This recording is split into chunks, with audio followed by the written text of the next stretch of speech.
All right. All right, brother. What up? So I want to start by talking about one of the better offenses in the league that just got a little more consolidated. Tell me what you think about this. Okay. The Tampa Bay Buccaneers. Mm. Mike Evans leaving. Chris Godwin is still making over $20 million per year. I think that they're going to let him lead the room with that kind of money. Yeah. He the only other player on the offense getting. I mean him. Baker and Wirfs are making more money than him on the offense, but he would be next. And then Cade Otton's actually the next weapon that's getting paid Mm. on that team. I mean, you still got Bucky on the rookie contract, you got Ibuka on the rookie, and you got McMillan on the rookie. And all three of those guys, I think, are going to be relevant in this offense. But I think it gets consolidated down with Mike Evans leaving, and I don't think they'll do much to add to the weapons. What do you think? Yeah. I mean, Mike Evans gets the huge deal, uh, especially for a guy his age. I don't know if I expected him to get that deal, but I think I'm looking at Jalen McMillan as kind of the piece here that I'm super interested in. I don't know like if you can expect a ton out of him. It's gonna be the Emeka Egbuka in my opinion, from a production standpoint. But as far as bringing somebody in, I mean, I could see it, but I, uh, Later. yeah, like I almost want to go invest like equal capital if I was gonna do it from a dynasty standpoint to go get a Jalen McMillan. And if I'm the Bucks, I mean, doing it in house is always the best way. Do you think Chris Godwin should be drafted before or after Egbuka? Or where are you? Are you picking one or the other first? Yeah, I'm taking Egbuka there just because of the ascension, the like burgeoning talent, um, Mm-hmm. uh, the ascending prospect. But definitely don't count on Godwin. I mean, it's gonna be a 1-2. Like Evans was just so much that guy, 1,000 yards every year. I, So I you know, think barring injury, Godwin would win out in the target battle. okay, For the season, right? I think he'll end up with more targets as long as he stays healthy. At least that's probably what the team would want. yeah, fair enough, fair enough. Um, Next team that I want to talk about, Commanders. Terry Terry McLaurin is making 29 mil per year. I mean, he's making the most on the team. Yeah, It might be hit like maybe Tunsil might be making a little bit more, but yeah, he's making by far a ton, like out of all the offensive players, and they're going to ask him to lead the way. I think again. Um, I mean, that's one of those teams that I think could pull the trigger on Love in the top 10. Um, do you think that he should be going top 10 to Titans or Commanders? oh man, I mean that's just a softball right there. Obviously, a running back shouldn't be going that high. Um, I mean, he very well could. Like there seems to be a lot of these teams that are kind of talking themselves into um, Jeremiah Love top 10. Uh, for a long time, I was saying it was gonna be number 9. A lot less likely now that they have Kenneth Walker, but it's like it's really tough. I mean, if there was a gun in my head, I would say that he does go top 10. I just don't know. I hope it's not the Titans. I hope it's not the Commanders. But like, there's probably the 2 or 3 teams that have a case to take him. And I mean, look, man, like I'm never gonna advocate for like a running back prospect even better than him to go top 10, and he's just an excellent prospect in his own right. Um, but yeah, I mean, there's just still like a dissonance between I think the value of a running back, what it can actually be, versus like I think you should always be going edge, lineman, receiver, like something that can produce a lot more value if it's not a quarterback. So, how do the Commanders address the offense that is seemingly only Terry McLaurin? I mean, one of the safe things to do is to invest in the line and like hope that we can keep Jaden Daniels healthy. Um, I and you can try to go get some help in the form of a Carnell Tate or a Jordan Tyson, but I mean, like that's going to help the offense. But is that going to be more impactful than another protector for the quarterback? I mean, I don't know. Like you already have one good receiver. Um, Terry definitely needs help. I mean, like is Debo gonna be able to roll out at age 30, whatever, and produce something like that? Seems like a long shot to me. I mean, it's definitely possible. He had a great year last year, but it's like Hmm. not a crazy run game, not a crazy wide receiver two. It really is just Terry out there. But I mean, Jaden Daniels 2 years ago was plugging up a lot of these holes, and then like last year, it's looking like what's going on here. Hmm. Not the most promising ascension of the young quarterback there. I mean, from what I've seen right now, they still haven't re-signed Debo. He's a free agent. Yeah, I think Chig was the next player I saw on the payment list as far as offensive weapons. Right, that's not Jaden Daniels. So he was making 9 mil per year, which is it's like RB1 money almost. yeah, Um, it's getting into that territory. Um, 10 million per year, yes, and sir. not a superstar running back. Just like RB1, a guy who's intended to carry the load. So like it's irrelevant because he's going to be a piece of the offense. Definitely. Uh, but I think that yeah, they're definitely going to be looking for like I think a receiver later in the draft or two, and because we haven't seen them sign any veterans yet, and yeah, like you said, address the line early in this draft. Hmm. Um, so next team, I want to talk about DJ Moore going to the Buffalo Bills. I mean, he Okay. he he jumps to the top of that list, number 2 on the team. I mean, Khalil Shakir, Keon Coleman are the other guys in the room. I mean, what are we thinking? 180, 190 targets? I mean, I don't know if I can get up there, but all that he can eat. We got Keon Coleman, um, looking like he should have stayed at Michigan State to go hoop for Tom Izzo. I love when they have those fun facts. Oh, this guy did this. It's like, man, can he be good at the sport that he's playing now? Like, I love that he was a college hooper for Tom Izzo. Hey, Izzo's playing the Sweet 16. Good for him. But Keon Coleman, monumental bust.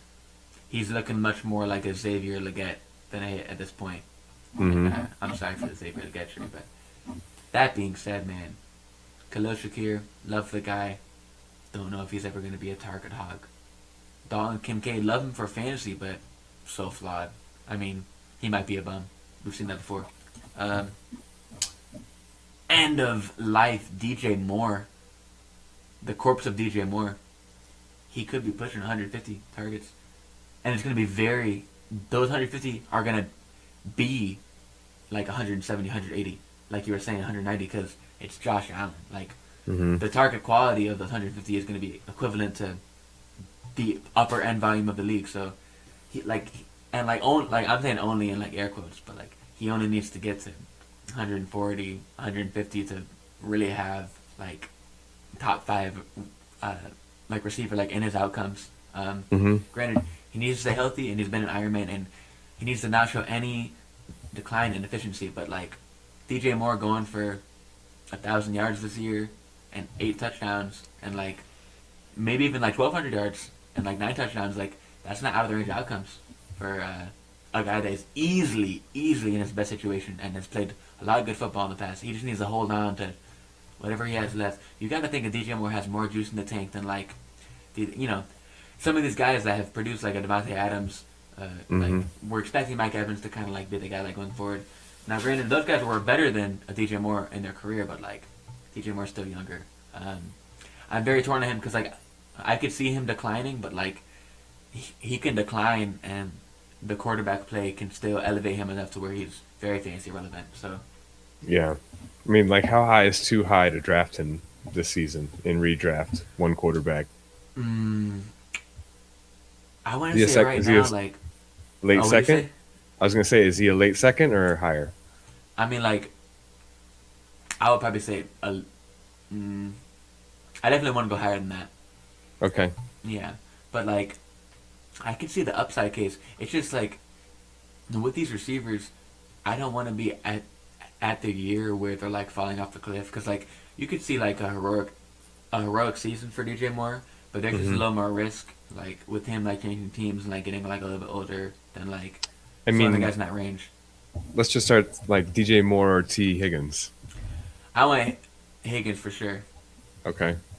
um, and DJ Moore against Mike Evans. Yeah, I mean that one's a little tougher. I just kind of want to go with Evans, I think, but that's a lot harder than Higgins because like Higgins, like I still think is like probably a tier above, but those two are in the same tier. I think I mean the thing that you can take away in drafting Evans this year, even though if he's another year older, is that he's going to be in one of the best schemes that he's ever been in. Yeah, for sure. You And know, I love seeing him get the contract too. That's yeah, what gives me a lot of confidence in him this year. Is he yeah. just got 100 million or whatever he got? So, You got to think that Kittle's not playing much, if any. hmm So, and Ayuk's out the door. no, for Where is sure. he going to land? You think he goes? That would be sick if he went to Washington and Yeah, on like a prove it deal. it's super hard. Yeah, because like Ayuk was just so elite. I mean, he had almost 1,500 yards, and then Yeah, just super unfortunate. I think there's going to be something in the tank for him, but yeah. you I know, think if he gets motivated, he's a dangerous player. oh for sure. Yeah.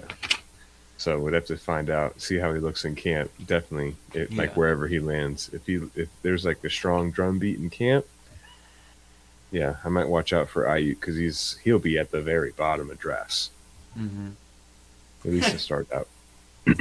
Definitely got to throw a dart on there. Yeah. What about our boy who went to New England to make 17 mil per year, Romeo Dobbs? Our boy. Ooh. Hey man, you can keep that one. I Hey, just mean, this guy is getting paid. He's gonna be getting some targets, don't you think? yeah. Diggs is gone. It's I Hunter Henry's another year older. He's not super old yet, but I think he's yeah. 32, 31, 32. I just I think it's so fitting that it's New England giving him the money because they've just had a really bad hit rate of these receivers Yeah. recently.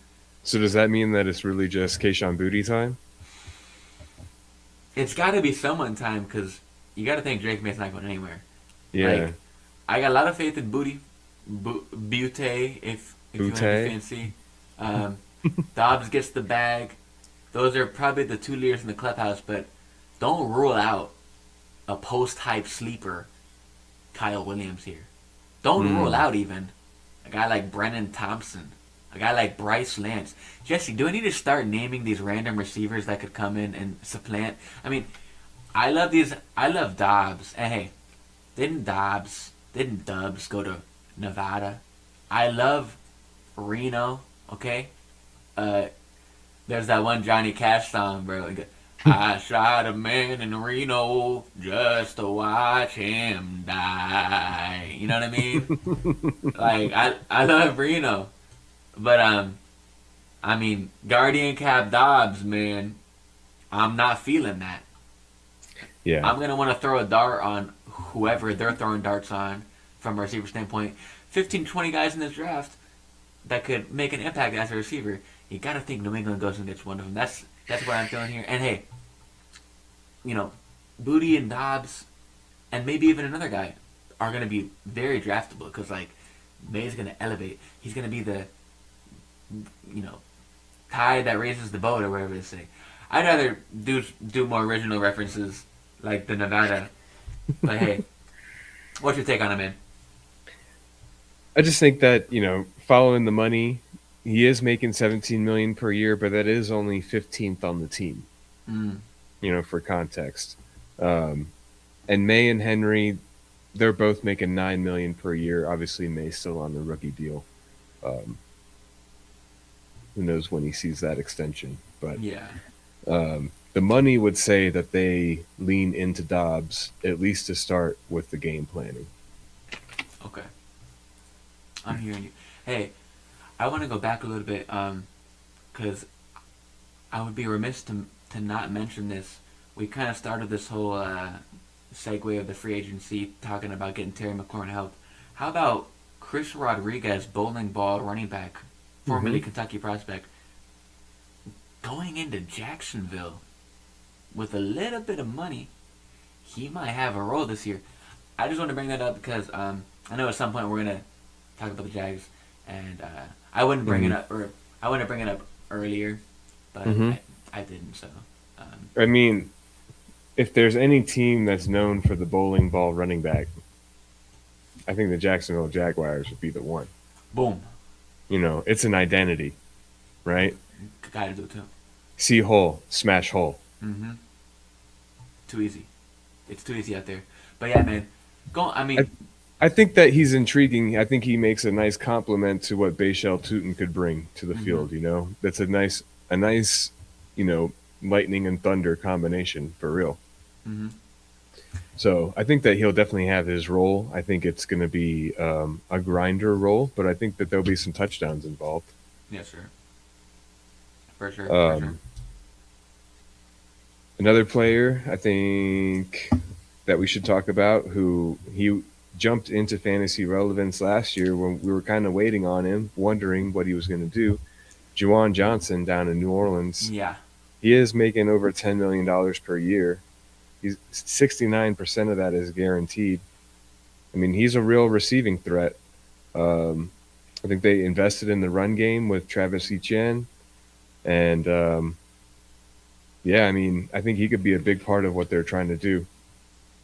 I think that we should not forget what he did last year, and he should be a very relevant top 10 tight end this season. Shouts out to Travis Etienne. Shouts out to Juwan Johnson. Finally, after having so many indicators, finally has a big year. I Mm-hmm. mean, gotta love it when another receiving threat comes onto the horizon here. But at the end of the day, man, there's something building down there in New Orleans. There's something. I mean, there's a lot of talent on that offense, And I don't want to be the one to, break the news, but watch out. Yeah. Yeah. I mean, Kellen Moore seems to have made an impact on that locker room. They've bought into what he's selling, and yeah, I think that they're ready to put their best foot forward this season. Damn right. Um, Next player, I want to talk about another tight end Oh yeah. who just got a little deal. He's not making as much as Juwan Johnson. He's only making $8 million per year, but his Oh, name's only. Charlie Kohler, Oh, the latest in the Ravens to Charger saga. dang. So Charlie Kohler and all of the O line are being paid more than any wide receiver or running back on that team. Hmm. Okay. So Wow. that tells me that, I mean, they are trying to establish the run game when it makes sense. It's tough when you have Justin Herbert, who's so great at slinging it. Um, but, I mean, you got all these players on their rookie deals still that you drafted high at wide receiver. Trey Harris, Lad McConkey, and QJ, all still on the rookie deals. QJ will be on his fourth year out of a 5-year rookie deal. I mean, there is no indication that they are going to invest in a wide receiver anytime soon. Um, they're probably going to draft another one this year, Mm-hmm. considering that they're relying on QJ and Trey Harris as their top two guys right now on the outside. I mean, Ladd could do his thing underneath and Mm-hmm. from the slot, but they got to have somebody on the outside stretching the field and making defenses honest. And QJ, as many touchdowns as he scored last year, he was able to break some big plays. He's not that target hog or that kind of presence on the offense. He is controllable. So there's a lot of stuff to say about Ladd and QJ and Trey Harris and Yeah. Arande Gadsden, baby. But hey, Mm, for sure. Arande Gadsden. Arande Gadsden. I mean, you just gotta say it a couple times because it's so Yeah. beautiful. But hey, what do you make of them investing so heavily in everything that's not a receiver? Do you think that this is just a Marion Hampton by all means necessary? Is this just gonna be a slow grind it out where like, yeah, Hampton's good and I mean Herbert's even good, but like nobody's great or like, what's the greater purpose for something like this? I think that the drafting of the wide receivers high, the way the Chargers have done, has allowed them to invest in those other positions that way. Yeah. So they can they've given those wide receivers time to, grow or pan out or not, right? And like Mm-hmm. I said, QJ was the first of those drafted in the first round, and he's in the fourth year of his deal. They don't need to extend him considering if Trey Harris steps up the way they think he will, even a little bit, it's enough to replace what QJ's done for this team, Yeah. right? So there's no reason to invest. They can continue to ride out these rookie deals, and they could pick a wide receiver or two later in this draft and see if they help out and really pop. Or, best case scenario, QJ pops and you do extend him because he was that good. Yeah. Like you intended him to be when you drafted him 4 years ago. Hmm. Yeah, man. I have a follow up question here. So, Amarion Hampton or Jeremiah Mhm. Love, Ooh, like in redraft right now? redraft or even dynasty? Hmm. I think give me It's so love. tough. Give me love. Yeah. I mean, we're rolling for a little bit younger guy, probably gonna get a little better draft capital. Now, the situation for Amarion Hampton's great. It So, is great. I think that um, he's set up to just get all he can. Um, you know, we'll see. yeah, Yeah, I think that that's what they want to do. They want to be that a run first team. yeah. Fair enough. Fair enough. So yeah, was there another team or Yeah, another player that you want to talk about? yeah. I mean, there's a couple more that stood out in terms of free agency. Um, Jalen Naylor Mmm. going to the Raiders for 11 million per year. Um, I mean, we talked about Dobbs making 17 million per Yeah. year. That's even 17 million per year is like not superstar money. It's not top end offensive weapon money. Yeah. It's like um, It's we not like even. what you did, and we think that you're worth being like a starter, right? It's like Yeah. starter level money And it's not even 17 million. Isn't even Wandale Robinson money. So like, what the heck? for sure. And Jalen Naylor's making less than that, but he's still making more than any other, weapon on the team. Yeah. Um, so you have to expect that it's just going to be a ton of Bowers and Genty over there. They're probably going to be doing, heavy sets, hopefully three tight ends. I think that what the Rams did last year with the three tight end sets and the heavy sets that they were employing um, is going to like kind of push its way across the league as it normally does. And we'll see like the return of the power run game, play action, less wide receivers on the field, and they'll really focus on um, adjusting to that two shell defense. Yeah. Oh my gosh. My dad's calling me, bro. Here, bro. You gotta filibuster real quick because I'm gonna tell him to come downstairs. Okay.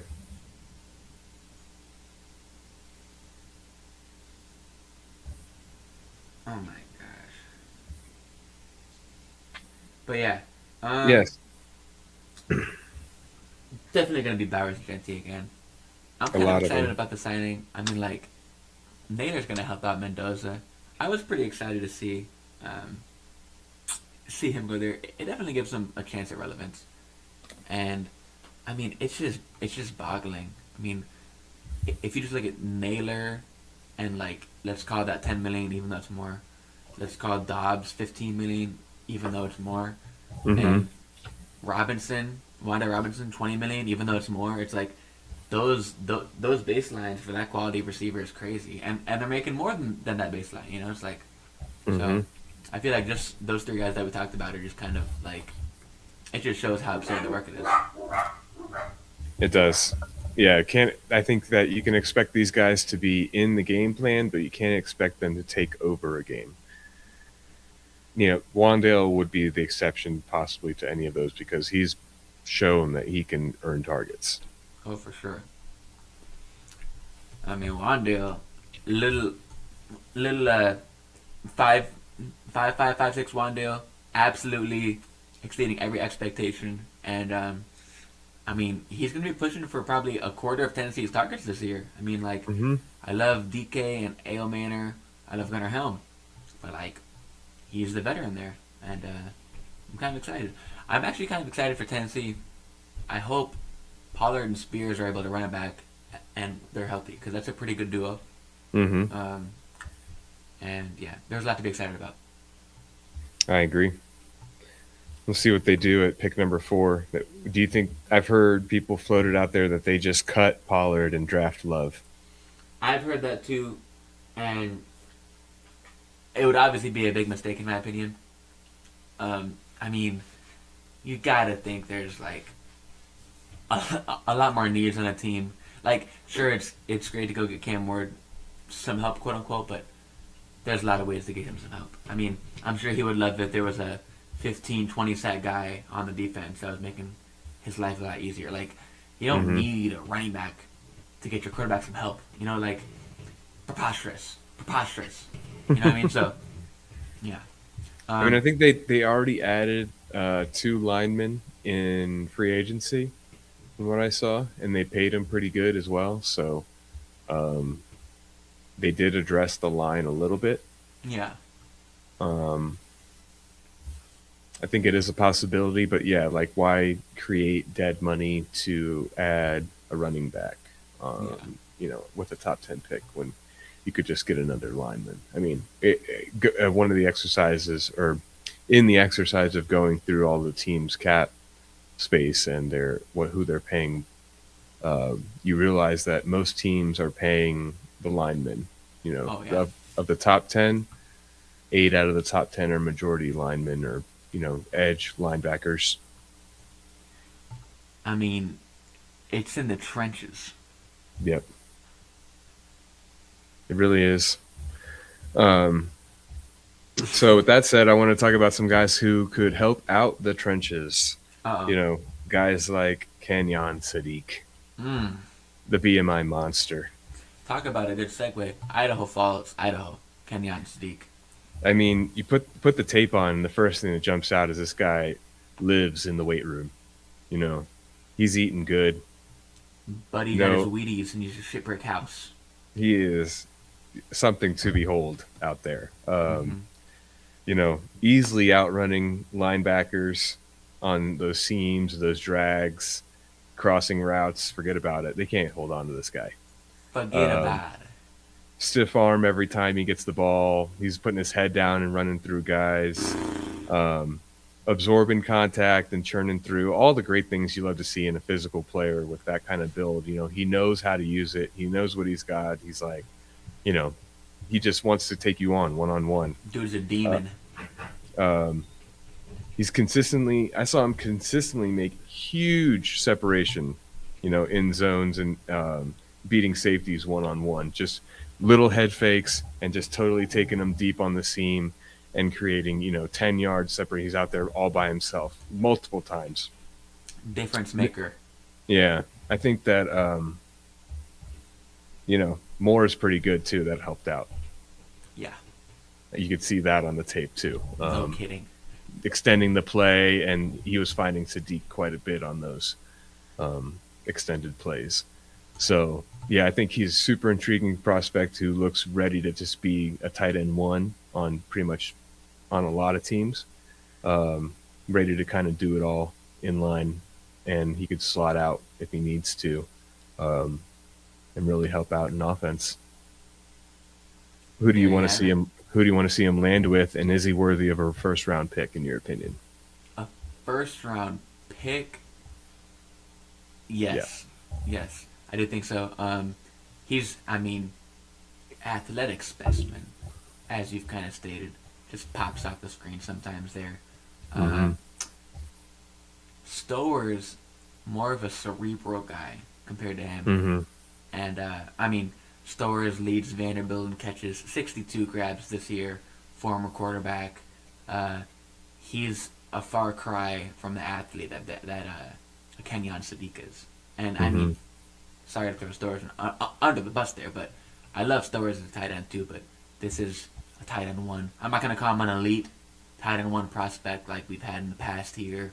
We've already discussed this, but yes, I would take him in round one. I don't know how highly. I mean, like middle to end of round one, perhaps. Mm-hmm. But that being said, I mean, teams. Um, I honestly wouldn't. I mean, it would be pretty redundant, but I wouldn't mind him going to Buffalo. Like, I'm not too scared of that target competition. Like, there's not a lot of teams where he wouldn't, you know, come in and be the guy. Like, if he goes to my Steelers, sure, Freiermuth is good for an NFL tight end, and Yeah. Darnell Washington is exciting, but like, Sadiq's better. And like, year one, might we might not be able to expect, more than 800 yards, which is decent, but like, long term, this guy has 1,000 yard potential, and he has a lot of upside with this athleticism because like, you need your tight end to be athletic. So he has that in spades. Really makes me comfortable to be in on him. Yeah, I agree. Really liked his tape as well. I think, he's not as athletic as Sadiq, but he's certainly athletic enough in his own right. He can certainly jump, and he's got wingspan. Um, he's not as big as the biggest tight ends, but he's big enough. He's skinny, but he can put on weight and he can work on his blocking. But that's not what he's going to be asked to do. I think we should look back to last season and realize that, like I was talking about with the three tight end sets coming out of LA. Look at what Cleveland did with Harold Fannin Jr. They had a seemingly great tight end and David Njoku already on the team. They draft Harold Fannin, and he comes in and is a receiving threat right away. Pretty From much, day it's one. like they had a plan for him to use him in that way. I think that Stowers would fall right in line with that kind of archetype of a receiving first tight end who, their job is to show some blocking presence, but it's to be, just a bigger body for the power run game and allow them to stay versatile in the receiving game while showing a bigger set. Yeah. And like, I love those two guys, and there's maybe 3 to 4 names which we've highlighted, Hmm. um, that are in contention for top 50 picks. I mean, draftable in Dynasty. Hey, yeah, talk about these guys. I mean, the one, Justin Jolie and Max Clare, right? Hmm. Those are two of the other names at tight end. Those guys are Jolie nice. Jolie has some really good pedigree. He's played all over the field in his young career, and just kind of ended up at tight end based on his size. Yeah, tell me about him. I'm just doing a little bit of reading, man. I mean, you can keep going on your spiel. I'm just doing a little bit of studying here. I mean, what jumped off the tape for me with Jolie was like he looked like a big receiver out there doing the one hand grabs off balance. He's fighting for extra yards on every play, never goes down easy. And he could work on the footwork, but it's like on his way for being such a big guy. I think it's pretty good. I think he's basically like he's like a lesser Stowers. He's like just behind him, but the same type of player. He's a receiver first for Mm. sure. But there's a frame there that can be molded into a powerful tight end. And then I think Max Clare was like even more of a receiving threat, and like maybe more like a Bowers because he's not built as big as these other guys. He's got like kind of all the things down, right? He was using screens. He was beating guys with stutter steps. He was using the run game on pitches. Um, he's boxing guys out down in the end zone. Wheel to the change of direction. He was I mean, the Oh yak man. ability is sick, dude. Oh man. Um, and you could tell that he likes having the ball in his hands. Fuck yeah. I'm loving that. Um, I want to throw in one name here. We had Sam Roush. We talked about last Hmm. time. I don't know if I can pronounce either of these guys' names, but Tanner Koziak or Kozio Mm. maybe. And there's a Jack. I can't read my own handwriting, so I'm just gonna leave it there. But yeah, Justin Jolie, really like that. Michael Trigg has some intriguing plays on the highlight tape, especially. Okay. We talked about Roush, but yeah, Max Clare, he was getting after it from the yak department. Um, Big time. love seeing that there. Love seeing that there. Yeah, But and used in so many different types of plays. oh, for sure, That's the other thing you like to see is that his versatility was, I think, at the top of the class. those guys are going to be high tier stashes in my opinion. Yeah, absolutely. Um, but that was all I had on tight ends. I have a few notes on some wide receivers. Okay, go for it. You told me to look at Ted Hurst. Oh, you're talking about the Ted Hurst? The? Ted Hurst, the way he moves, you would forget he's 6'4". Yeah, I mean he's got some jittery feet. Yes, You know, sir. he's trying to eat guys up quick off the line, but that's like his one susceptibility too, right? Is he gets quick, and then he can get bumped. So he have to learn how to beat that. But if he does, I think he's going to be sick. I mean, he was destroying those boys in the SBC, Yeah. just eating them up. They had no answer. Um, the hands are super strong. The body control was awesome, and for his size, the agility. I mean, 6'4" and moving like that, you start talking about some of the most exciting names in the NFL Oh, yes, that ever sir. existed. You know, so we got to be careful. We got to be careful. Oh yeah. So I mean, Ted Hurst coming out of Ted a Hurst, coming out of a super exciting. little school in the South down there. This guy came out of the school a little bigger here. DJ Chark. He was he's a little blast from the past. The bigger, more exciting speed guy that Hmm. had a couple thousand yard seasons in the NFL, I believe. So let's hope Hmm. Ted Hurst can achieve those heights there. He was on the list of guys from the Senior Bowl that you just gotta tap into. Yep. You know, and I'm always a sucker for a guy that's like, you know, it's I fun to mean, helmet scout, and you know, IU has two running backs and two receivers and all this, best quarterback, but it's like, hey, let me go into the trenches of the D1 football. I'm talking outside top 100 right here. You know what I mean? So, I mean, let Ted Hurst land on the New England Patriots. hmm You know, wide in a open. wide open room like that, they just pay a guy who, you know, who's a meh. He's a meh. Yeah. And then once Ted Hurst catches two or three touchdowns, like Keyshawn Beauty did, then you Forget it. trade him for three third round picks like I did, and it's like, wow, you just turned one third into three thirds. We love it. Well, tell me about that Notre Dame kid, Malachi Fields. 'Cause I watched some of his tape. Man, so yeah, I mean, he's the guy with a little bit longer of a career coming in from Virginia. Hmm. I don't know if you saw some of that tape, but never was like a super producer was the big thing. Had a couple highlight catches. Jaden Greathouse was another big ND receiver that was equally as impressive.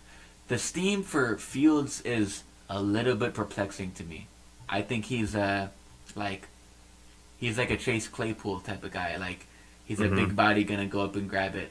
And like those guys have upside, but like they're inherently raw. Because like Chase Claypool and Xavier Legette, I'm not saying they're like stylistically, you know, matches, but like those big types of receivers that don't get a ton of separation and are like a quote unquote contested catch merchant. Like I don't want to, because like Fields has some athleticism where like he's not, it's not going to be all contested catches, but like Hmm. you know at 6'4" or whatever his frame is, like if he was getting wide open, he'd have 1,000 yards every single year. Like he's not doing himself favors with his like route running and getting the required separation, and that's why you see Hmm. 600 or 800 yards, and like it's really gonna come down to him being a draft capital merchant or not. Like if he goes in the top 60 picks, I'm gonna have a lot of interest, but like Hmm. even if he goes in like in the 70s or 80s, like I'm gonna have interest, but like at that point I kind of like see through that. Like that's like I kind of expect a guy that went to a big school, had some production, and is a good like combine guy to get some form of draft capital. But like he, the reason that he was in these conversations to me was because he was getting a lot of steam for like I don't Hmm. want to say day one like first round buzz, but like maybe like a second round pick, which would be huge because like at that point you cannot ignore him.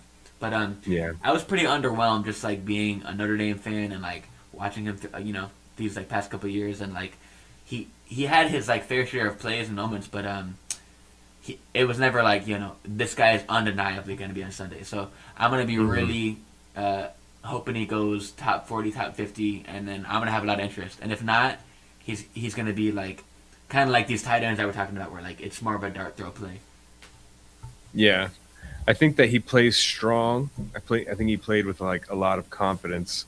Um, I wonder if his athleticism would hold up in the NFL. And like what I saw in how he would get open, it wasn't with like um,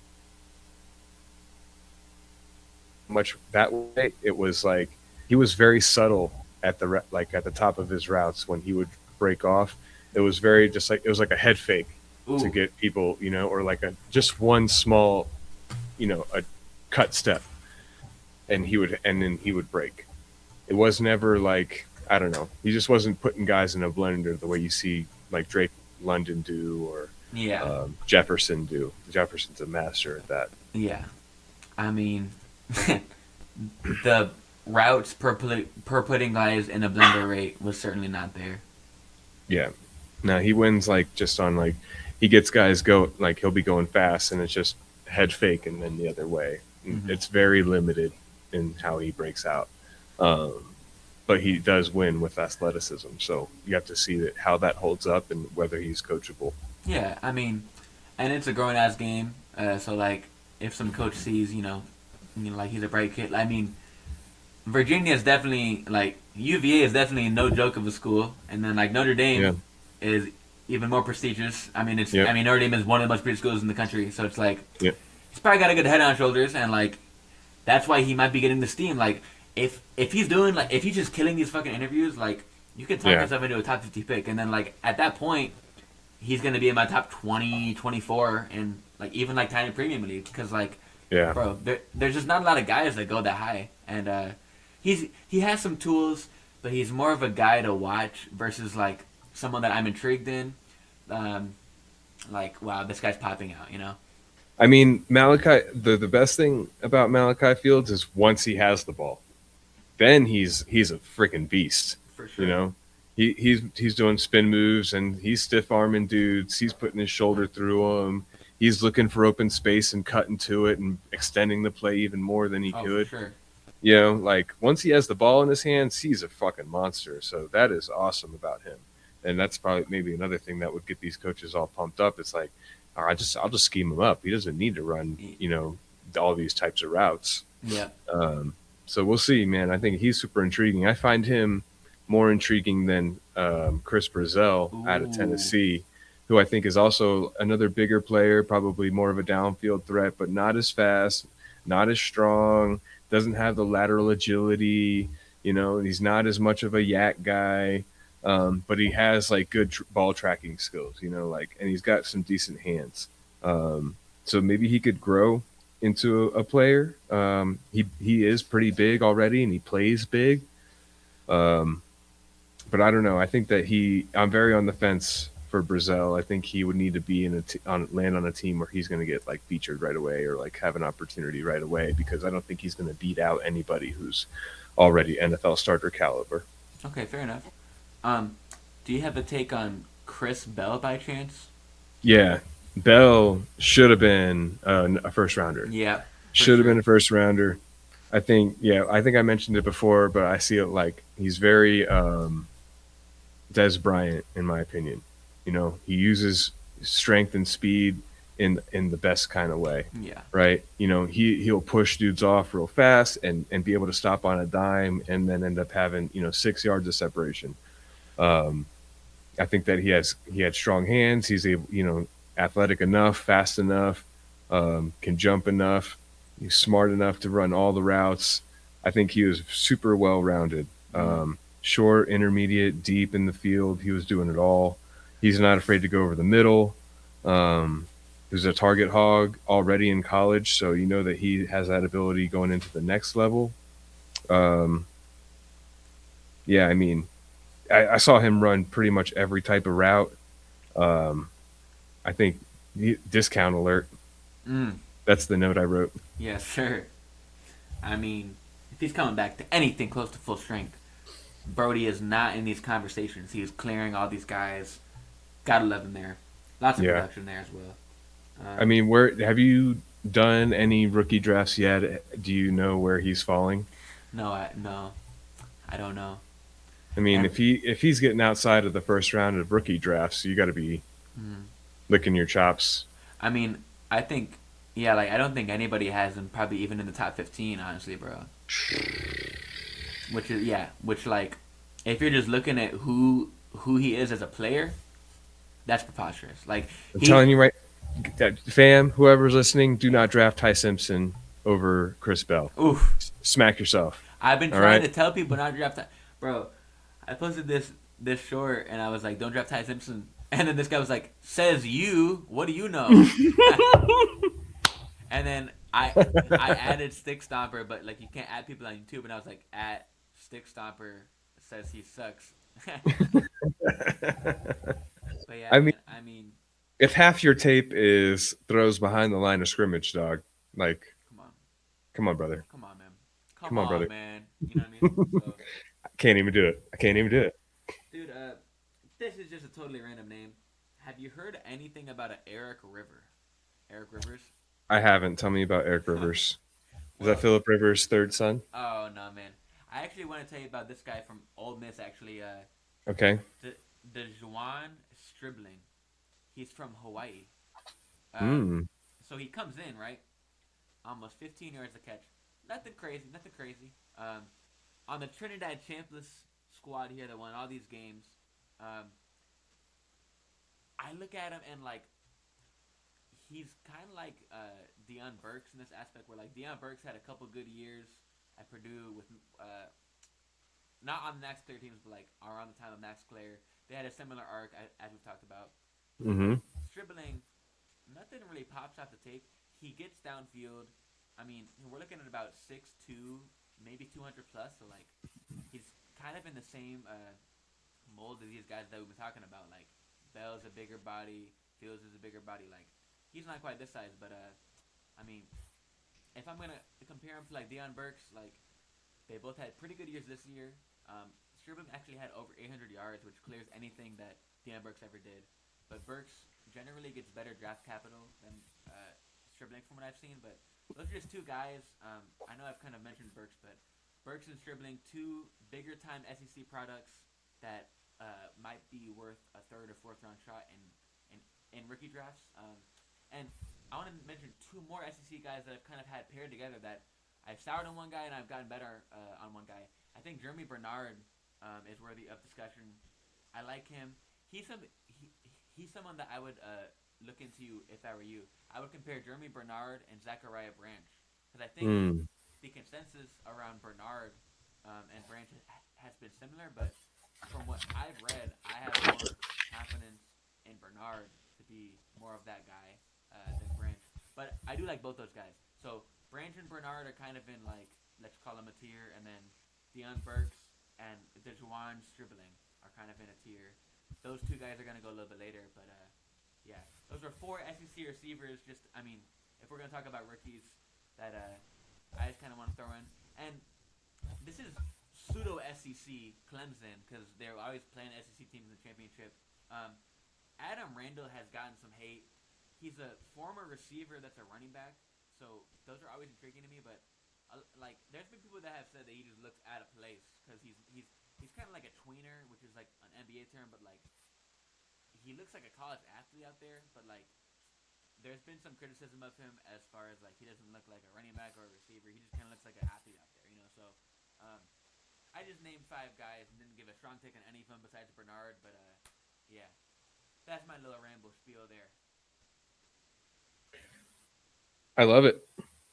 I mean, just real quick because you tapped me out in terms of notes. Um, how do I'm looking at the top three wide receivers of the 27 class. Mm, Holy moly! that's Oh why. my god! That's why they say save your picks, man. Oh my god! All three of them. Hmm. Dude, oh my god, I could really complain. Like, we need to like start our own league safe or something, bro. I'm not joking. Like the thing that I posted on my story was like, who's satisfied with the like league safe, and it was like 35 out of like 500 people like said like yes or like Oh my god! 35 like out of like 550 were like yes, like this is great. But I'm on my 50th email chain with league safe, like 50 back and forth over the course of 2 weeks, and they're not even solving my problem. But I'm saying all this to say, bro, like there is a reason that the 27 class is getting all that steam. Like the amount of projected um, people to like declare is crazy. Dante Moore will probably be in that class, which helps the superflex class. But like, it starts with the receivers. I don't know if The you have rece- the list in front of you, but I'm not gonna be surprised if Ahmad Hardy is a top 5 pick next year in 27 drafts. Running back from Mizzou, he could have won Doak Walker over Jeremiah Love this year. That's how good he was as a sophomore this year for Missouri. I mean, I think he had like, I don't know, 15 or 1,700 yards. It was crazy in the SEC, mind you, as a sophomore. And he's definitely going to declare next year. He seems like one of those guys that's like, I hate college. You know what I mean? mm-hmm. Um, yeah. No, yeah, I mean, 27 receivers are crazy. Jeremiah Smith, Cam Coleman, Ryan Williams, TJ Moore. Is Cody Becker Jesus. on that list? Becker, not in the top 12. It's just it's just crazy, man. Yeah, Mario Craver at number 6 at a A&M with he's like currently listing at a 4.2540. Wingo at a Texas Longhorns, he's running a 4.340 at 6'2", 214. Yeah, and like He's number 7 in the class. whenever I was watching Casey Concepcion, Mario just popped off the screen. It's like this is not even fair, man. You gotta guard both these guys. Yeah, no, it's sick. I mean, and then yeah, TJ Moore and Wesco Jr. out of Clemson. Dude, it's just nuts, man. But yeah, man. There's a tight end. Well, I mean, I know we're kind of like bouncing around, but I think there's a here. I'm gonna look up his name. Um, DJ Rodriguez, perhaps. And there's also a guy, Desmond Reed. Have you heard of his name? Mm-mm. Tell me more. Let me pull it up here. He's a Pittsburgh Panthers running back, and I remember I put him down on this list because just like Damon Claiborne from Wake Forest, similar colors to Pitt. Both those guys are little running backs. We're looking at 5'8", 175 for Desmond Reed. Interesting build there.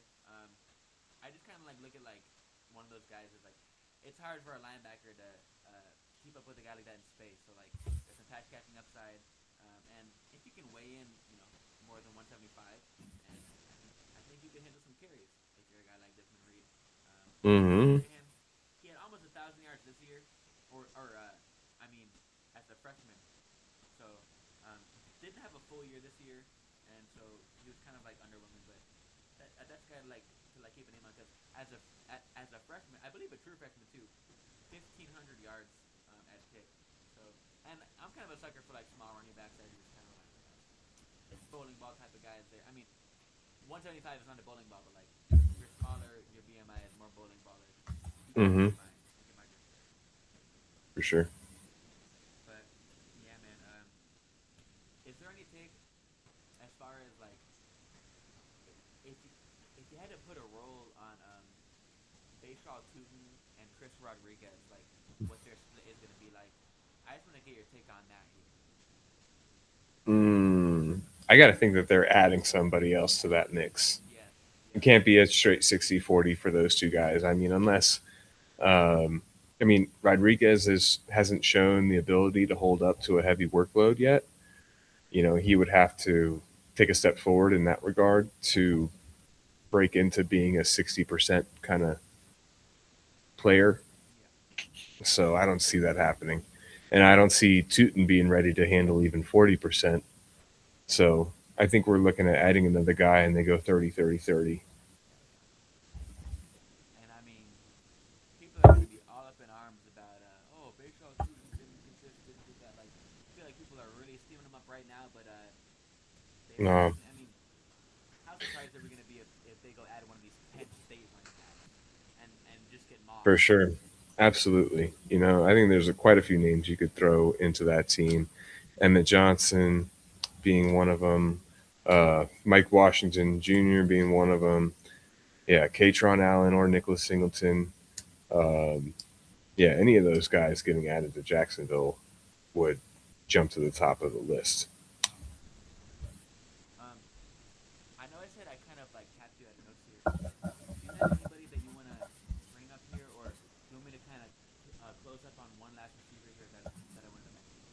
Yeah, wrap up on your receiver.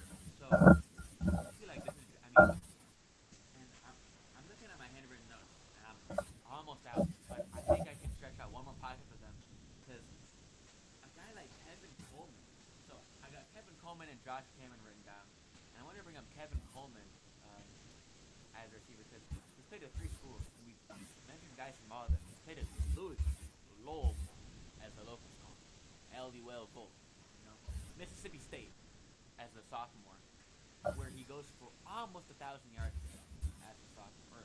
Well, okay, technically he didn't have a freshman year, so his first year was his sophomore year, and then his second year was junior year. In his second year of playing Mississippi State, almost 1,000 yards. So he transfers from Louisville to Mississippi State. In his last year of college ball, Missouri. I was just talking about Ahmad Hardy and Missouri. So he goes up in competition to Missouri, and he has a worse year than he did at Mississippi State. Brennan Thompson was the guy from Mississippi State that was getting off the looks. Absolutely Mhm. blazes at the combine. I'm very, very, very high in him. A lot of favorable outcomes, actually, now that he ran that fast and he was so productive. But we're talking about Kevin Coleman, because Coleman goes from 932 yards and 7 scores to just 731 yards and 1 score when he comes to Missouri. Now, granted, he adds a couple rushing yards, which, I mean, I love seeing some rushing production from a receiver, but I mean, this is like one of those guys that um, I would kind of put in that, like, Dion Burks. Um, there was another name that I gave you, but like these are like bigger time SEC receivers. Like, this guy's played 2 SEC schools now. He's never been great, but like we know NFL teams helmet scout. Like, this guy's probably gonna get drafted. I mean, he has now 2,000 career receiving yards over 3 big time programs, and I mean, you know, I'm just not gonna be surprised if Kevin Coleman gets his name called on draft day. So he's a Yeah, guy that I keep out for. And yeah, I mean, I just felt like we've been talking about all these different receivers. Chris Bell, Brennan Thompson. So I had to shout out this guy that has been all these schools, because that is a classic NIL guy right there.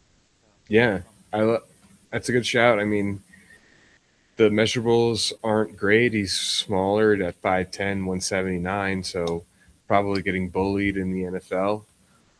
But he does have quick feet. He's got, 4.49 40 is serviceable. The vert and the broad jump were better. Um, and he showed good to good to better ratings on his routes, like his route grades. So I think that there's a possibility, like you said, he definitely would want to be working him from the slot. He's not going to be winning anything on the outside with that size. Yeah, yeah, for sure. And then, I mean, I guess while we're at it, I'll just give a quick shout out to Josh Cameron here. It takes Josh Cameron 5 years. So, like, there was probably something going on with like a red shirt with our guy Kevin Coleman. So 3 years of college ball for about 2,000 receiving yards total. Josh Cameron, he's looking at 2,200 receiving yards in 5 years. Doesn't really do much in his first year at all, and then 300 yards, or like almost 400 as a redshirt freshman. But he's a guy that like could work on the outside, and I mean, we've kind of talked about these like big receivers. He's 6'2". I think he's about 205. 220. Okay, yeah. Two. I mean, he's pushing up there. So like, that's a guy that's not going to be pigeonholed into anywhere. It's just I'm a little bit concerned about the production for him. I mean, he stays at Baylor all those years, so it's like it's a less inspiring, I guess, production profile. But like, you got to mention him at some point with some production at a decent school with some good size. So Yeah. Um, Not bad. I mean, let's see, 49 college games and 125 QBR rating when targeted. and I mean, like, if there is touchdowns are notoriously random and fickle, but like if there is a silver lining, he's coming off 2 years of 9+ touchdowns back to back. Um, so that's pretty exciting. Maybe there's some signal with him being like maybe a future red zone guy, but yeah, I mean, we're not looking at something exciting like throwing out a Des Bryant comp like we were earlier, but like just just keep your eye on a guy that has some size like that had a bunch of touchdowns in a big school out there in Waco because they make them different in Texas, obviously. Definitely. Yeah, no. Gotta always banking on guys that come out of Texas, out of Florida. Oh yeah. Hey, and of course the 757, the three hotspots for talent and the whole U.S. right there. Boom. But yeah, man. Hey, I don't know, bro. I'm like pretty deep into the like NCAA tournament stuff, but it seems like once that ends, it's gonna be like about draft week, and so Yeah. um, I just really want to see like I'm not speculating. Like I want to see who they reach for, who falls. Like where is Jared Nussmeier gonna go? Is he gonna be irrelevant like a Hendon Hooker and like a backup, or is he gonna be like, wow, we need to take him in Superflex? Like Yeah. I want this stuff because that's gonna be where the most content comes from in the next like couple weeks. Is like these landing spots are gonna be lit to react to, bro. Like Jaden Higgins and Jalen Noel go to the same team. What? What? What? I mean, Yeah. so. Super cool. But until Take then, take bro. take me out on a who do you think's going to take it home for the NCAA tournament? Bro, And yeah. can it be Purdue? I've low key been saying Arizona for a little bit here. I feel very vindicated because I thought Florida was the worst one seed, and they Hmm. lost first out of the one seeds. I wouldn't be Nice. surprised if Duke won it all, but like I think I mean Duke and Michigan are great, but I think Arizona's got it because Duke and Michigan are gonna have to play for the first, I believe, before one of them plays Arizona. So like I think Arizona gets to the championship most likely out of the three like one seeds. Okay. And like Arizona has like Avi would be the guy to ask for this. Freaking go, bro. Avi interviewed like a really good NBA prospect. Like it was so cool to listen. But there's probably 5 to 6, literally 6 NBA starters on Arizona. Like there's definitely like 3 or 4, but like there's 5 or 6 guys that might play in the NBA on this college team, which is like fucking crazy. You know what I'm saying? So I mean, it's not like unheard of, but like I think Arizona is probably the team that like I'm gonna back. But Duke, Arizona, Michigan, all like very competitive, and I think we'll know like everything's happening like pretty quick. We're like we'll know like the matchups here soon because like Michigan just beat Alabama and Duke just beat uh, whoever they played. So boom, those two advanced, and now we got 2 more games coming up. So I'm I'm Okay. I'm hype, man. So hey, you take me out on a baseball take, bro. What's one hot baseball take for MLB here? Ah, I couldn't tell you other than the Dodgers three-peat. Oh, come I mean, on, come on. that's my team, and they just brought in Kyle Tucker, um, and hopefully the starting pitching can stay healthy. We'll see what they can do. I haven't been following baseball. I usually pick up during season and see who's going where and what's happening, but it seems like Juan Soto has settled in with the Mets and is looking like he's just going to lead the league in everything this year. So watch out for Soto. Obviously, Otani he's going to be full time at both positions this year, where he just started to pitch a little bit at the end of last season. So we'll see what kind of season he has. I mean, he has just been so motivated since he's been in Dodger blue. Um, and how can you not be when you're winning World Series championships? So he is something to behold. Um, And then I think that the Cubs have been a team to watch for the last couple years and are working their way towards like some making some noise. So we'll see. I think the Cubs are a team to watch out for Yeah, if they can yeah, put it together. shouts out to Pete Crow Armstrong. We're hoping Hmm. to bring a title over here to Wrigley. Hey, I just think it's so funny with like the Bears maybe moving to like Indiana, like now like. Cause like I'm joking about like I'm like 100 miles from Chicago. I'm like, hey, we're we're in the suburbs out here. It's like not even close. But like if Chicago is gonna have a team in Indiana, I might as well be in the suburbs over here. So go Cubs! It's basically my backyard, basically 100 miles away. But hey, um, until then, bro, I'm gonna ask my IU cousin if either of their running backs are legit, because we know that their wide receivers are legit, Surratt and Cooper, and I'm very excited Yep. to see where those guys go in the draft, because like Cooper's getting some steam, but if either of these running backs from IU are legit, that would just be another feather in the cap here, where like suddenly there's a lot of tight end depth, there's a lot of receiver depth. If we can get some of these running backs to pan out, man, like these picks, pick 25, pick 30, might be nice. Where like Mm-hmm. people were saying that there's not shit, not shit to do about shit, but it's like, hey, maybe we can build a case for some of these guys. But hey, that being said, man, I have to I go. mean, You know what I'm saying? yeah, you got to tell him, like people, not enough people were steaming up Devon Achan in the Oh, process for sure. for what he's done so far in the league. I mean, so who's to say that there's a name in this class that nobody's steaming up that's just going to be a baller, right? Jamari Taylor, Demond Claiborne. I can think of quite a few names for sure, Mm-hmm. like that. And everyone, I feel like everyone's already wrote off the whole class. Oh yeah, and it's like, come on, bro. Notre Dame might have two stud running backs. Penn State might have two stud running backs. IU might have two stud receivers. I think Penn State does. Penn State definitely does. I mean, I think Allen and Singleton are. I mean, they're about as good as they get in terms of prospects coming out. I mean, they don't get much better.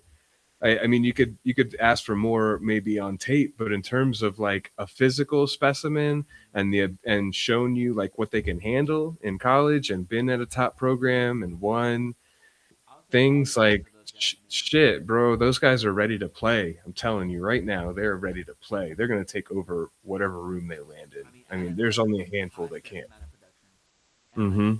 Singleton was the RB1. I mean, like, what are we doing here, guys?